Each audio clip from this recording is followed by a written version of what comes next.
Un élève autonome, ça se voit dans ses comportements, dans ses initiatives, dans sa façon de travailler.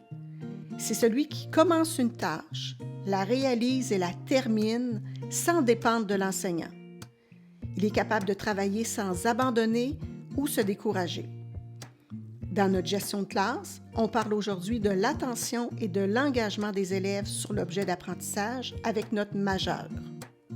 Une des principales missions de l'école est de rendre l'enfant responsable au sein de la communauté. L'autonomie permet de faire des choix et de prendre des initiatives. Cela favorise grandement la réussite éducative. La routine du matin, c'est un incontournable quand on pense à développer l'autonomie chez l'élève. Elle permet tout d'abord de faire la transition entre la maison et l'école. Elle permet à l'élève de jouer son rôle d'élève plutôt que celui d'enfant. Ensuite, avec la routine du matin bien affichée, l'élève sait ce qu'il doit faire et comment le faire dès son entrée dans l'école. Par exemple, 1. Je fais des salutations. Ensuite, se déshabiller. 3. Je prends la position de travail. 4. Je sors mes outils de travail et mon matériel. 5. Je compose 2 phrases avec les mots de la semaine. 6. Je fais de la lecture silencieuse. Pour plus d'informations concernant la routine du matin, on vous invite à aller visionner la capsule numéro 10. Les tâches de travail. Pour que l'élève soit autonome en classe, il faut qu'il ait accès facilement au matériel mis à sa disposition.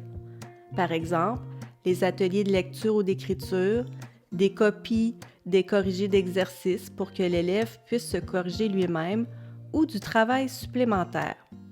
Il est important de prévoir du travail d'enrichissement pour les élèves qui ont terminé le travail demandé avant les autres.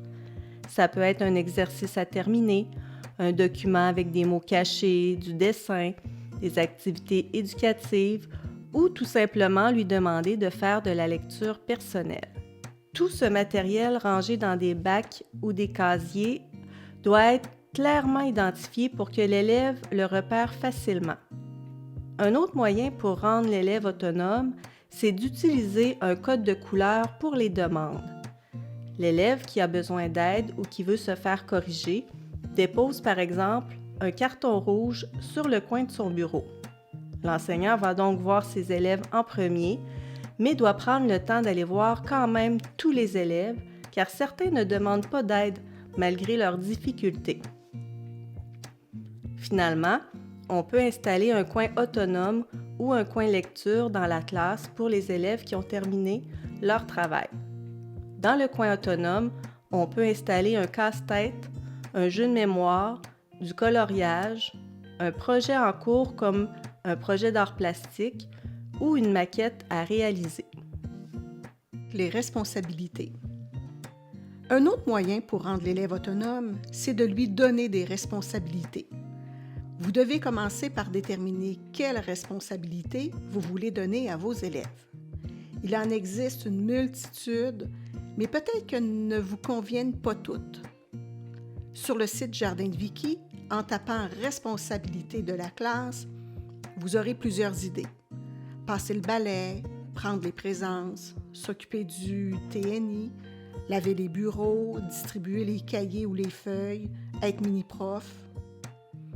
Une fois que vous avez déterminé les responsabilités, vous devez les afficher au mur. Vous avez tout ce qu'il faut encore sur le site Jardin de Vicky pour créer votre tableau de responsabilités.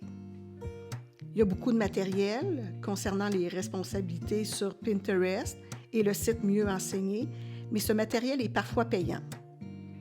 Évidemment, pour que l'élève soit autonome, il faut d'abord lui avoir expliqué comment bien faire sa responsabilité.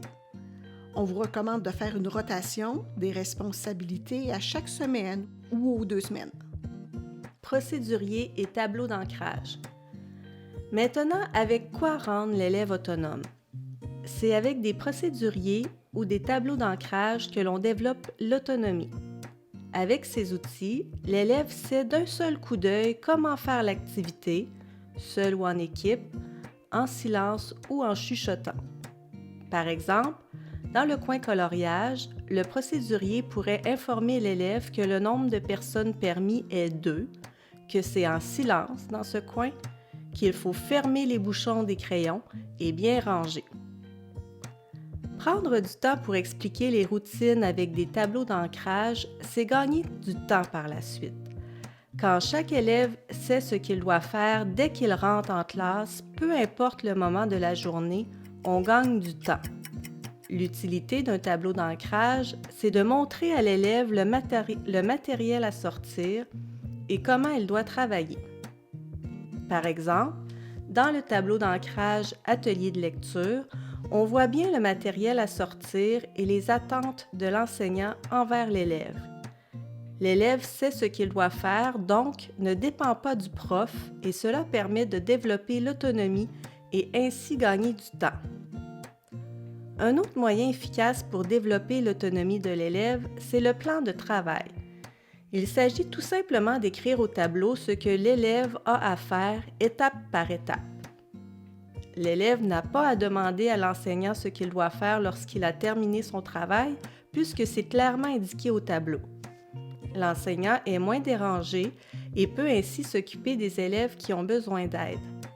On n'oublie pas qu'il faut quand même jeter un coup d'œil au travail de chaque élève pour vérifier si c'est bien fait.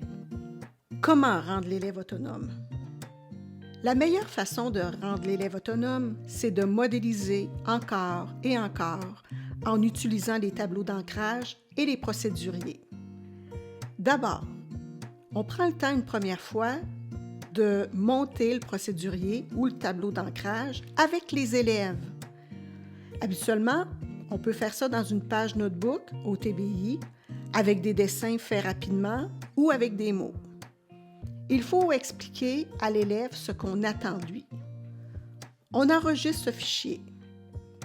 À la fin d'une activité, on fait un retour sur chacun de ces items et on demande aux élèves ce qui a bien été et ce qui a été plus difficile pour que les élèves apprennent de leurs erreurs et voient les progrès qu'ils font.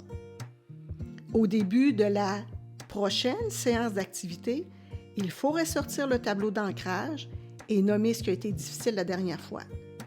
À la fin, on fait encore un retour, puis ainsi de suite pour toutes les séances jusqu'à ce que les enfants aient développé l'autonomie nécessaire.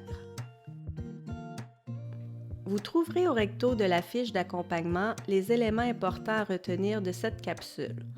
Rendre l'élève autonome, c'est avoir une routine du matin, donner des responsabilités aux élèves, avoir des procéduriers, des tableaux d'ancrage et un plan de travail, modéliser les tableaux d'ancrage, les procéduriers et faire un retour sur ce qui a bien été et moins bien été. Et au verso, la liste de vérification pour vous assurer que vous avez tout mis en place pour développer l'autonomie de vos élèves. Comme devoir, on vous demande de déterminer des responsabilités pour vos élèves et de les afficher. Pour vous inspirer, prenez le temps de regarder chaque jour ce que les élèves peuvent faire par eux-mêmes et pour les autres. Demandez-vous ce qui pourrait être fait et donné aux élèves. Quelle petite tâche vous rendrait plus disponible si elle était faite par quelqu'un d'autre? Comme défi, vous avez à mettre en place le système et faire appliquer ces responsabilités par vos élèves. Ça demande un peu d'investissement, mais tout le monde est gagnant et surtout fier de lui-même après seulement quelques jours. Imaginez une classe où l'élève sait ce qu'il doit faire, où l'enseignant peut travailler calmement avec un groupe d'élèves pendant que les autres sont affairés à la tâche demandée. Lorsqu'ils ont terminé, ils passent à une autre activité par eux-mêmes sans déranger le travail des autres. Eh bien, c'est ça une classe avec des élèves autonomes. Ça vaut vraiment la peine de développer leur autonomie. À la prochaine!